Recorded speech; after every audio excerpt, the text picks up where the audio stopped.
ये है 17 साल का एक युवक जिसका नाम है मोहित। इसने एक एप्लीकेशन ऐसे लिख करके दी कि जिससे पूरा का पूरा गांव जो है 2 गुटों के अंदर बट गया। गांव के अंदर इतना बड़ा फर्जीवाड़ा तक हो गया कि गांव के लोग इसे मारने तक के ऊपर मजबूर हो गए। लेकिन जब ये सामने निकल करके आया तो इसने कहा कि मुझे तो खुद ही नहीं पता कि ये एप्लीकेशन आखिरकार दी किसने है। पूरा मुद्दा क्या है वो जानने की कोशिश करते हैं, क्योंकि अभी जो बात हो रही है वो है जिला परिषद के इलेक्शन को लेकर के। इलेक्शन से ठीक पहले एक इतना बड़ा फर्जीवाड़ा कर दिया गया है कि एक गांव जिसका नाम बालक है उसे जो है आदमपुर खंड से बरवाला खंड से निकाल करके अग्रोहा खंड के अंदर शामिल कर दिया गया है, ताकि जो कैंडिडेट तैयारी कर रहा था वो दूसरे खंड के अंदर चल जाए और कहीं ना कहीं जो है कंपटीशन खत्म हो जाए। तो पूरा मामला क्या है जानते हैं। मोहित, मुझे ये बताइए, आपको कब पता लगा कि आपके नाम की एप्लीकेशन दे दी गई है? 2-3 दिन पहले। तो आपने क्या एक्शन लिया इसके ऊपर? मैंने कि मेरा फोन न लिया। अच्छा, इनके पिता कौन है? ठीक है, आप ये बताइए, आपका बेटा कहाँ तक पढ़ा हुआ है? ये ITI करे जी। ITI कर रहा है। 17 साल का महज 17 साल का लड़का है आपका। तो जब इसकी एप्लीकेशन की खबर आप तक पहुँची तो क्या आपने कोई एक्शन नहीं लिया? लिया जी। क्या एक्शन? हमने पूरा गांव इकट्ठा किया। पूरा गांव इकट्ठा करके मैंने लड़का भी बुलाया, इससे सारी तसल्ली की। लेकिन बाद में जो कागजी कार्रवाई निकली उसमें 2 नंबर निकले। हमने उन नंबरों की जांच की। वो नंबर हमारे गांव के नहीं थे, बाहर के थे, खेदड़ गांव के थे। हमने उससे पूरी जांच करी, उससे बात भी करी। उसके बाद में नहीं हमें तसल्ली होगी लड़का कोई खोट नहीं है। इसका नाम मोहित है। जो दरखास्त है वो रोमित के नाम से है। रोहित के नाम से? रोमित के नाम से। रोमित के नाम से है। ठीक है, तो क्या साइन भी किए गए हैं? इसके साइन नहीं है, इसके साइन मोहित है और उसके साइन पर है रोमित। तो जब एप्लीकेशन दी गई तो क्या कोई जांच पड़ताल गांव के अंदर आकर के नहीं की गई? महज 15 मिनट के अंदर गांव का खंड बदल दिया गया। अगर गांव में आके जांच पड़ताल होती तो ये खंड ही नहीं बदला जाता। आप मुझे ये बताइए, आपको क्या लग रहा है इसके पीछे किसकी चाल है? ऐसा है जी, ये चालें चलती रहती हैं, सदा चलती रहती हैं। किसी फर्जी तरीके का सहारा लेकर, फर्जी डॉक्यूमेंट का सहारा लेकर और आपसी जो भाईचारे का ताना बाना है उसको ख़त्म करना एक बहुत बड़ी साजिश का हिस्सा है। इलेक्शन लड़ना है, तैयारी करे, ग्राउंड लेवल पे तैयारी करे, अपने रसूख बढ़ाए, अब लोगों का मान सम्मान रखे। इस तरीके ये एक लोकतांत्रिक प्रणाली है और एक षड्यंत्रकारी प्रणाली ये है जो अभी आपके सामने है। ये षड्यंत्रकारी प्रणाली इसलिए कह सकते हैं, इन्होंने हमारे गाँव का फर्जी डॉक्यूमेंट तैयार करके और हमारे सामाजिक ताने बाने को खत्म करने की कोशिश की, जो कि असंवैधानिक है। आप लगातार आरोप लगा रहे हैं, तो क्या डॉक्यूमेंट आप साथ लेकर के आए हैं? जी। बिल्कुल जी।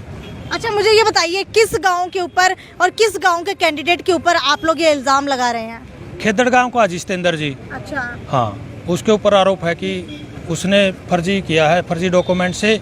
उसका अधिकार ही नहीं थे कि बाड़ा गाँव के किसी बालक का फर्जी आधार कार्ड वगैरह लेकर के फर्जी तैयार करके डॉक्यूमेंट और बाड़ा गांव को 4 से हटा के 5 में जोड़ा हुआ का।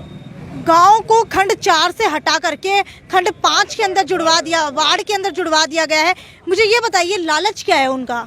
वो खुद भी जिला परिषद की तैयारी कर रहे थे। बाड़ा गांव में उसका वोट बैंक बहुत कम था। अच्छा। नाम मात्र ही था, इसलिए उसने क्या किया कि वार्ड बाड़ा को उधर चल के अपने इलेक्शन की तैयारी कर रहा था साथ के साथ। उसने और एक्स्ट्रा गांव जुड़वा लिया। तो क्या इलेक्शन की घोषणा के अंदर आपका गांव अभी आ चुका है? अभी दूसरे चरण में होगा जी।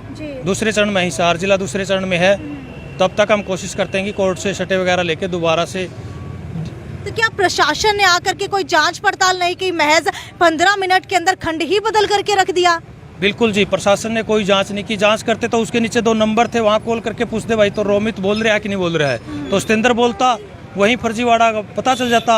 अब पूरे गांव को इतनी परेशानी नहीं होती, भाईचारा नहीं बिगड़ता। भाईचारा एक बार बिगड़ा, फिर गांव जुड़ा, फिर दोबारा भाईचारा जुड़ गया अब हमारा। तो ऐसे क्या कोई भी खंड किसी भी खंड के अंदर बदलवा सकता है? बस नू है जी, बदलवाए थे, बदलवाना तो बताइए। ऐसे तो ये एक लोकतांत्रिक प्रणाली है और ये प्रशासन का अधिकार क्षेत्र है और एक खंड को दूसरे खंड में तब शामिल कर सकता है जब उस खंड में कोटा पूरा हो। ये एक असंवैधानिक तरीके से किया गया है। जो दाबड़ा का बंदा जिसका आप नाम ले रहे हैं उसका रसूख क्या है? खेदड़ से। उसका क्या रसूख हो सकता है जी? ये तो आप भी अंदाज़ा लगाओ, जो फर्जी डॉक्यूमेंटों का सहारा ले सकता है उसका क्या रसूख होगा। मैं उसके बारे में कुछ नहीं बोलना चाहूँगा। ठीक है, इलेक्शन लड़ना उसका एक लोकतांत्रिक अधिकार है, लोकतांत्रिक तरीके से वो इलेक्शन लड़ सकता है, ना कि फर्जी तरीके से। अभी आप लोग डीसी से मिलने के लिए आए थे, क्या आश्वासन मिला है? कहा कि अगर ऊपर से कोई आदेश आएगा तो मैं आप सत्य हो, आप पे विचार करके जब दोबारा से वार्डबंदी दोबारा की जाएगी और ड्रा किया जाएगा। डीसी साहब ने माना है एक प्रशासनिक कमियां रही हैं। डीसी साहब ने माना है कि प्रशासनिक कमियां रही हैं और इसको हम दुरुस्त करेंगे। तो बिल्कुल प्रशासन से अपील करना चाहेंगे, इनका जो खंड बदल चुका है, वार्ड के अंदर मिला दिया गया है, उसको जो है जल्दी से जल्दी ठीक करने का काम किया जाए। और एक नाबालिग बच्चे की एप्लीकेशन के ऊपर इतनी बड़ी कार्रवाई प्रशासन को नहीं करनी चाहिए थी। कहीं ना कहीं जो है ये इशारा कर रहा है गैर जिम्मेदाराना हरकत की ओर, क्योंकि अगर बात की जाए जिला परिषद के इलेक्शन की तो वार्ड से पार्षद बनना है, जिसको लेकर के गहमा गहमी जो है बालक गाँव के अंदर तेज हो चुकी है। गाँव 2 गुट के अंदर बट गया था, लेकिन अब की अगर बात की जाए तो भाईचारा एक बार दोबारा से कायम हो चुका है और पूरे गांव ने मिल करके इस फर्जी एप्लीकेशन के खिलाफ आवाज उठाई और आज डीसी ऑफिस के अंदर पहुंच करके कार्रवाई की भी मांग की है। हालांकि एक कैंडिडेट और है खेदड़ गांव का, जिसके ऊपर पूरा गांव इल्जाम लगा रहा है कि इलेक्शन के चलते एक फर्जीवाड़ा किया गया है। जी सतेंद्र जी है जी, वो ठीक है, जो नाम ये बता रहे हैं उसने जो है फर्जीवाड़ा किया है और फर्जीवाड़े के चलते ही जो है ये गांव खंड से जो है वार्ड के अंदर शामिल कर दिया गया है।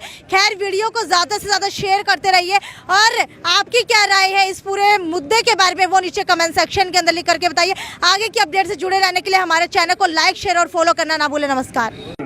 श्याम जी पोटैटो चिप्स, वो भी कई सारे डिलीशियस फ्लेवर्स के साथ। बस खाते जाओ और खाते ही जाओ।